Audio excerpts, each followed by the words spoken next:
4,500-এর উপরে মানুষকে পাখির মতো গুলি করে বিনা বিচারে ক্রসফায়ারের নামে হত্যা করা হয়েছিল তাদেরকে। 60 লক্ষের বেশি মানুষ যারা বিএনপি করার অপরাধে মিথ্যা গায়েবী মামলার আসামি হয়েছিলেন। আমাদের এই দিন দেওয়ার জন্য 24 সালে নিজের হাত পা হারিয়েছেন, কেউ মাথার খুলি হারিয়েছেন, কেউ চোখ হারিয়েছেন, কেউ এখনো নিজের শরীরে গুলিবিদ্ধ অবস্থায় গুলির চিহ্ন বয়ে নিয়ে বেড়াচ্ছেন। সে সমস্ত যোদ্ধাদেরকে গভীর শ্রদ্ধার সাথে স্মরণ করছি। এই জুলাই আনতে বিগত 16 বছর সময়ে 2024-এর জুলাই আনার আগ দিয়ে 16 বছর সময়ে স্বৈরাচারের মুখোমুখি হয়ে যে সমস্ত সহযোদ্ধারা তাদের জীবন দিয়েছিলেন, তাদের মধ্যে 4,500-এর উপরে মানুষকে পাখির মতো গুলি করে বিনা বিচারে ক্রসফায়ারের নামে হত্যা করা হয়েছিল তাদেরকে।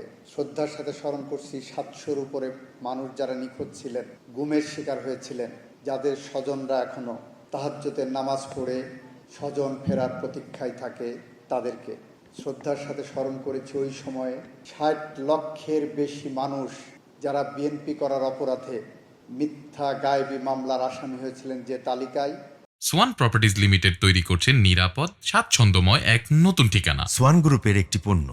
যেদিন ঘটনা ঘটেছে তার থেকে 20 বছর আগে মৃত ব্যক্তিও আছে। যে ব্যক্তি হজ করতে গেছেন, হজরত অবস্থায় আছেন, সেই দিন দেখা গেছে তাকে এখানে বোমাবাজি করেছেন বলে অভিযোগ করা হয়েছে।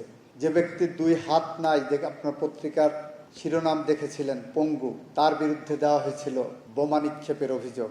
এমন সমস্ত লক্ষ লক্ষ মানুষ যাদের দীর্ঘদিনের সংগ্রামের ফসল ছিল 2024-এর জুলাই যৌক্তিক এবং সফল পরিণতি ছিল, তাদেরকে স্মরণ করছি। তাদের স্মরণ করে বাংলাদেশ আবৃত্তি ফেডারেশন আজকের যে অনুষ্ঠানের আয়োজন করেছে, বাংলাদেশ আবৃত্তি ফেডারেশন বাংলাদেশের প্রত্যন্ত অঞ্চল থেকে, টেকনাফ থেকে তেঁতুলিয়া, রূপসা থেকে পাথরিয়া পর্যন্ত মানুষের মাঝে জুলাইয়ের চেতনা ছড়িয়ে দেওয়ার জন্য যে উদ্যোগ গ্রহণ করেছেন এবং যে উদ্যোগের সাথে বিদ্রোহী কবি কাজী নজরুল ইসলামকে সংযোগ ঘটিয়েছেন, নজরুলের কবিতাকে সংযোগ ঘটিয়েছেন, এ কারণে তাদেরকে বিশেষভাবে সাধুবাদ জানাই। আবৃত্তি ফেডারেশন, বাংলাদেশ আবৃত্তি ফেডারেশন, বিশেষ করে মেহেদী হাসান সাহেব যদি কখনো আমাকে কোনো জায়গায় দাওয়াত করেন, আমি সেই প্রোগ্রামের আর বিকল্প কোনো কিছু জানতে চাই না। বিকজ আমি মনে প্রাণে বিশ্বাস করি মেহেদী হাসান সাহেব একজন সাদা মনের মানুষ, একজন সাচ্চা মানুষ। আবৃত্তি যার কণ্ঠে বিধাতা প্রদত্ত। মেহেদী হাসানকে চিনি বিশ্ববিদ্যালয় লাইফ থেকে। আমরা যখন বিশ্ববিদ্যালয়ের ফার্স্ট ইয়ারের ছাত্র, তখন 21-এর বইমেলায় গেলে মেহেদী হাসানের কণ্ঠে যখন আবৃত্তি শুনতাম থমকে দাঁড়াতাম।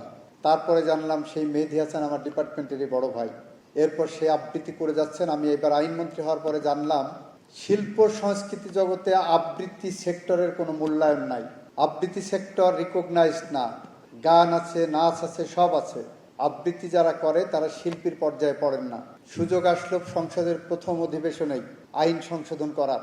সেই আইনের মধ্যে আবৃত্তিকেও বাংলাদেশের শিল্প সংস্কৃতির অন্যতম একটি অংশ হিসেবে আমরা অন্তর্ভুক্ত করতে সক্ষম হয়েছিলাম।